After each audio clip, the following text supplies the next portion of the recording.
বন্ধুরা দেখো, আজকে বাজারে গেছিলাম। এই যে শাপলা নিয়ে এসেছি।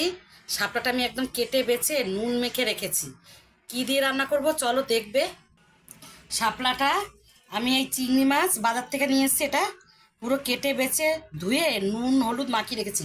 এবার চলো ভেজে নেব। কড়াতে আমি তেল দিয়ে দিয়েছি। এবার চিংড়ি মাছগুলো দিয়ে দেবো।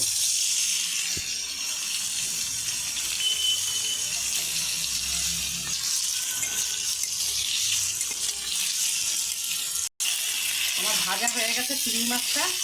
এখন আমি তুলে নেব। কড়ার মধ্যে আর একটু তেল দিয়ে দিয়েছি।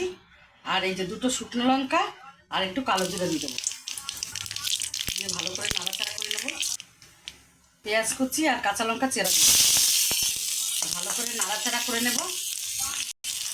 এবার আমি শাপলাগুলো দিয়ে দেবো। আমি নুন তো মাখিয়ে রেখেছিলাম, সামান্য একটু নুন দেবো পরিমাণ মতন। আর হলুদ দিয়ে দেবো। ভালো করে নাড়াচাড়া করে নেব। আমি সামান্য একটু জিরার গুঁড়া দিয়ে দেবো। আর এখানেও একটু লঙ্কার গুঁড়া দিয়ে দেবো। ভালো করে নাড়াচাড়া করে নেব। এখানে আমি চিংড়ি মাছগুলো দিয়ে দেবো। ভালো করে নাড়াচাড়া করব।